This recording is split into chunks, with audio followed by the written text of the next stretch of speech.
You're watching Black and White Sports on YouTube. And let me assure you that this isn't just another sports channel. This is where you can receive the unfiltered truth about sports. Unfiltered, unapologetic.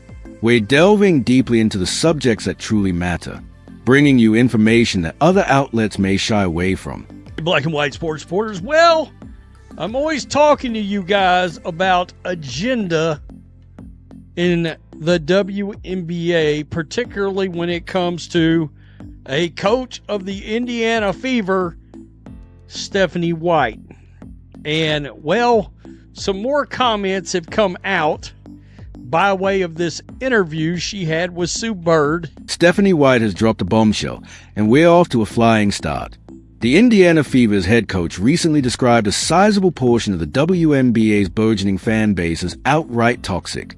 Think about it for a second. She wasn't referring to casual viewers or the regular trolls.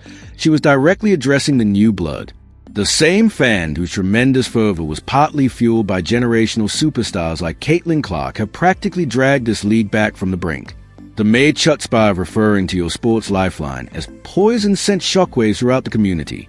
The quiet from the league headquarters was deafening, a surprising absence of leadership. This wasn't just a critique. It seemed like a direct personal attack. As you might expect, the pushback was fast and intense, laying the groundwork for an explosive battle within the WNBA's inner circles. Well, some more comments have come out by way of this interview she had with Sue Bird, and it's laced with, well, it's laced with the agenda, the very agenda I keep talking about. You see, the WNBA does not appreciate actual regular sports fans coming into their league, and yeah, regular sports fans are probably going to push back on your political agenda, your social agendas, all these kind of things. Sports fans don't need to see it. They don't want to see it. The whole dispute erupted during White's interview on the Bird's Eye View with Sue Bird podcast. The Indiana Fever head coach was first questioned about her proposed reforms for the league, and her response, which was supposed to be about improving the WNBA product, rapidly turned into a strong and obvious criticism of fan conduct. But here's what matters. White's words were hardly an isolated outburst. They actually echoed a deeper, far more disturbing goal that appears to be developing within the WNBA. It's becoming increasingly evident that the league, for whatever reason, does not value true regular sports fans, particularly those who dare to challenge their specific political or social viewpoints. This growing gap is actually widening the chasm between the league and the very audience it desperately wants to reach. My issue with this is, if you're a regular sports fan, you're now toxic because you don't want to hear about their political agendas and their causes. All right? We're not talking about they're getting behind we're trying to cure cancer. No. We're trying to keep it normalized for sports players to continue having romantic relationships that literally conflict in between opposing teams.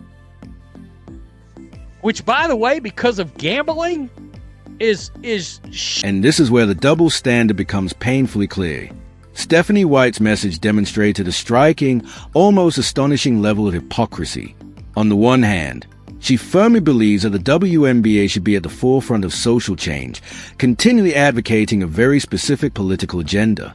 However, the moment fans who simply tune in for the love of basketball speak out, even quietly, against this relentless, omnipresent advertising, they are immediately labeled as toxic. This story fundamentally ignores a key, irrefutable fact about athletics. Fans want exhilarating entertainment and tough competition, not a constant soapbox for every social issue.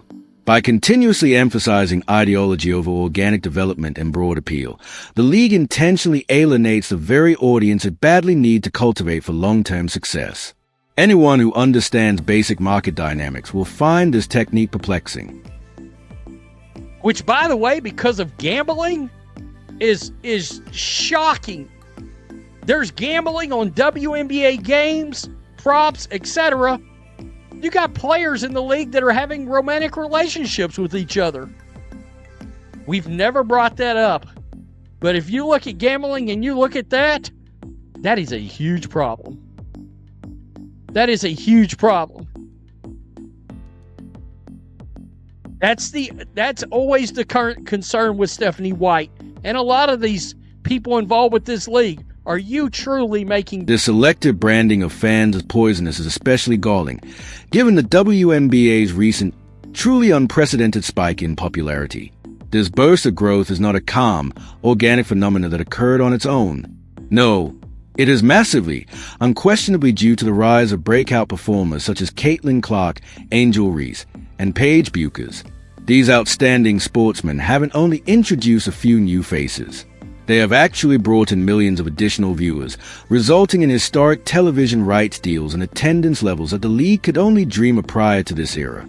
To then turn around and aggressively denigrate the very fans these sportsmen attracted, the ones who showed there and generated all of this revenue, feels like a blatant, unabashed slap in the face of the players who are actually doing the job on the court. come at a better time for the league, given that the Players Association is currently in negotiations with the WNBA league office for the next CBA. It should be noted. Do you believe that Adam Silver could have parlayed the media rights deal into a $2.2 billion deal without all these toxic regular sports fans that showed up? Of course not. Of course not. These fans bumped your ratings into places that they've never even sniffed. Picture the scenario in your thoughts. Imagine NBA Commissioner Adam Silver having to secure a stunning $2.2 billion broadcast rights agreement without the massive infusion of these so-called toxic regular sports fans. It is not only difficult, but also impossible to imagine. These new fans, the exact ones being chastised, have boosted ratings to unprecedented record-breaking levels, resulting in a massive cash windfall that directly benefits the players.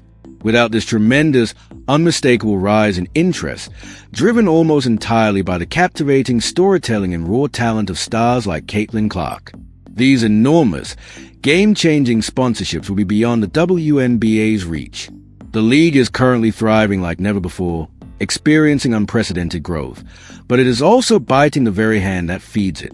A genuinely perplexing, self-defeating tactic that confounds many, including us here at Black and White Sport. Is largely owed to players like Caitlin Clark, Angel Reese, and Paige Buchers entering the WNBA and thriving. It's hard to imagine the WNBA players would get the vastly increased salaries they're going to receive as part of a ratified CBA, or at least their salaries wouldn't increase to the same degree. Let me clean that up for you. Which is largely owed to players like Caitlin Clark. Period. Full stop. Full stop. Come on, stop that. Stop with this ridiculousness. But this attention on women's basketball isn't wholly positive. And let's speak about money, because the financial stakes are currently quite high for everyone concerned. The WNBA Players Association is currently engaged in critical discussions with the league office regarding the next collective bargaining agreement, or CBA. Here's what's critical to grasp. The considerably higher salary and benefits these players will earn are directly and unequivocally tied to the league's recent surge in popularity. And guess what? That popularity is largely due to the Caitlin Clark effect and the new admirers she has brought in.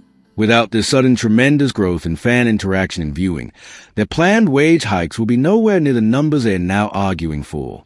For some reason, the league's leadership appears to conveniently forget that the money they are actively negotiating for comes directly from the purses and viewership of the exact fans they are eager to disparage and insult. In particular,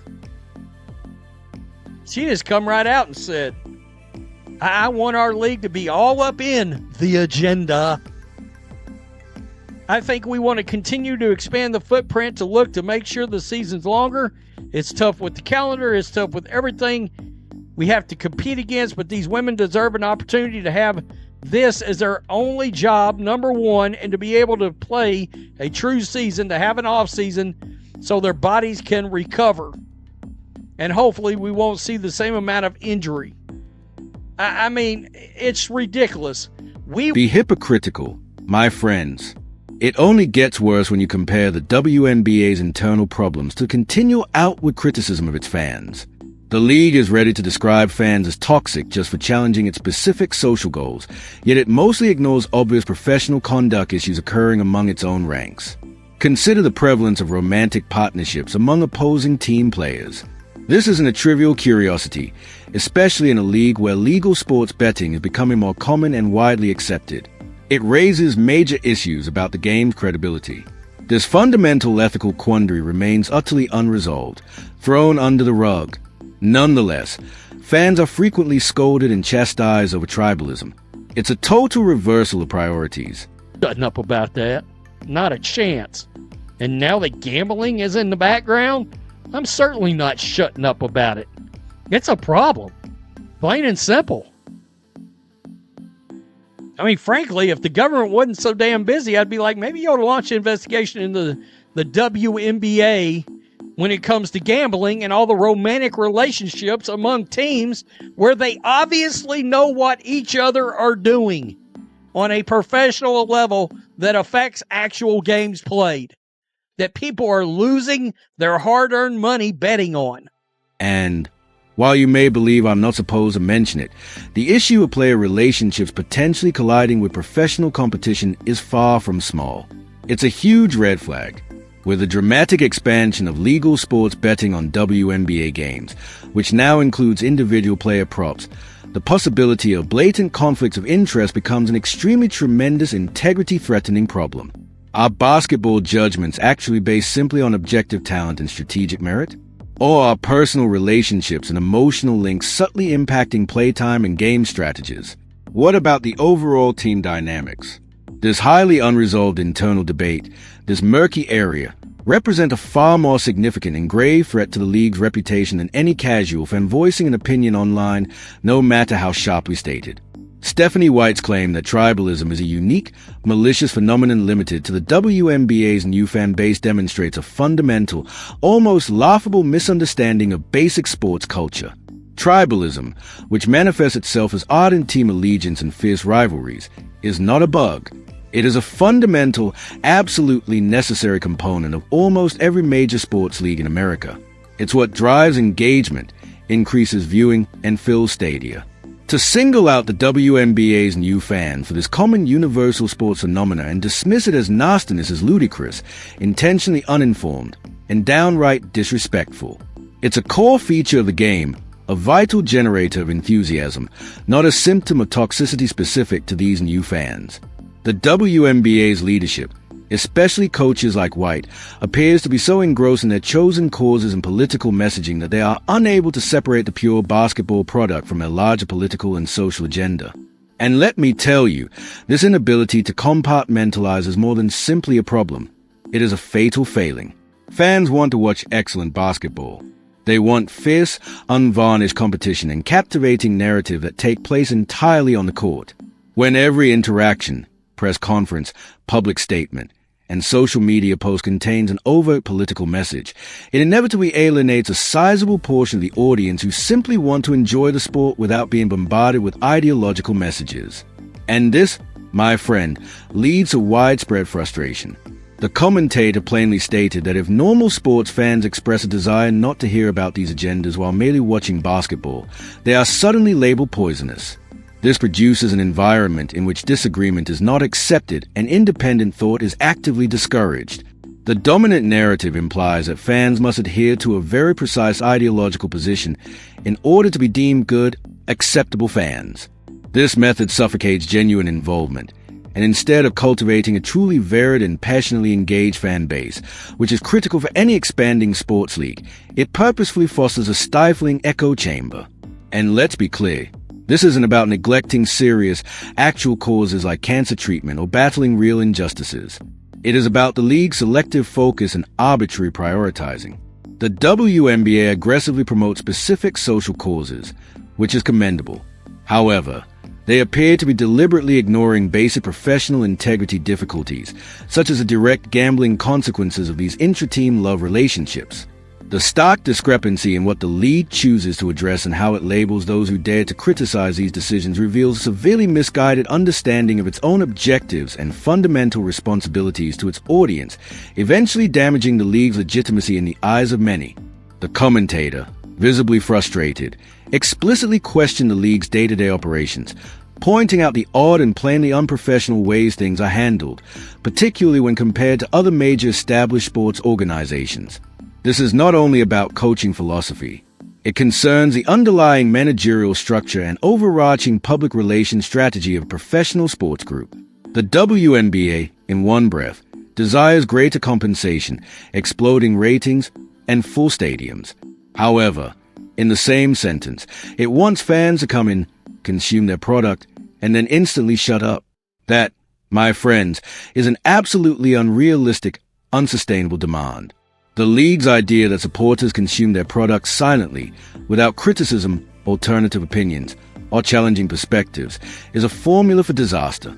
This strategy eventually silences valid concerns while purposefully preventing meaningful discourse.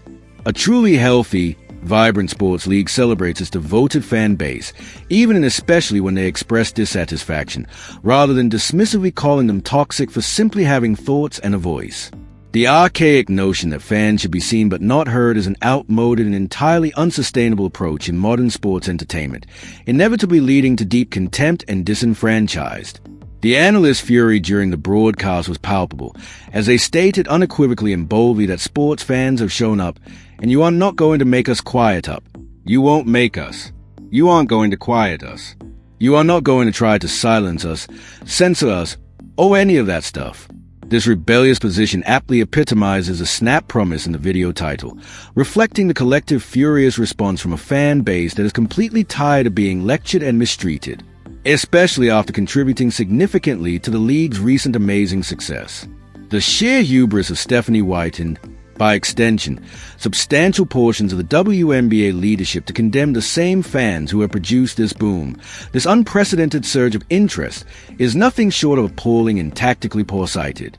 It is a move that directly threatens to undercut their recent hard-earned triumph.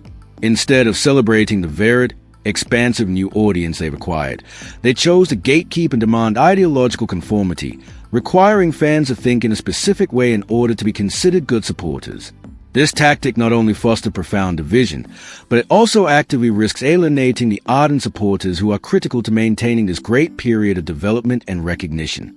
The pundit even argued, somewhat provocatively, that if the government wasn't so preoccupied with other serious issues, there would be valid grounds for an inquiry into the WNBA over the gambling implications of team players' love connections. This is a serious charge that highlights the widespread worry about potential conflict of interest that could jeopardize the integrity of games. Let me be clear, this far trumps any fabricated concerns about poisonous fan chatter. However, the league appears to turn a blind eye to its own obvious internal flaws while hypocritically pointing fingers and assigning responsibility to its devoted, dedicated fans. The WNBA is currently at a critical point, with unprecedented growth and media attention. This time should be spent engaging new fans, creating a warm, inclusive environment, and building on the wonderful momentum. Instead, comments like Stephanie White's run the risk of purposely creating a hostile, unwelcoming environment for new supporters, thereby driving away those who have committed their time, money, and passion in making the league a success. It's a massive strategic error that might endanger future expansion, degrade the league's hard-earned reputation, and cause unnecessary friction. The commentator's message, which reflects many fans' outrage, is unmistakably evident. There is zero likelihood that fans will simply cooperate and shut up. They will continue to observe. They will continue to support their teams and express their opinions, especially when they believe the league is acting unprofessionally or hypocritically. The WNBA must urgently understand that its fan base is not a monolithic entity to be controlled or dictated to, but rather a diverse, dynamic group whose enthusiasm, even when critical, is an absolutely crucial component of its identity and continued relevance in the broader sports scene. Ultimately, Stephanie White's characterization of Caitlin Clark's devoted fan group as toxic is more than just a mistake. It's a huge, disastrous mistake. The WNBA has reached tremendous new heights, thanks solely to supporters who are now being reprimanded and ostracized. The league faces a critical decision. It must decide whether it truly wants mainstream widespread success, which necessitates embracing diverse fan perspectives and a broad tent approach, or if it prefers to cater to a narrow ideological agenda at the expense of alienating its most valuable asset, the millions of new engaged supporters who have enabled this boom. The entire future of the league, my friends, is dependent on one important defining decision.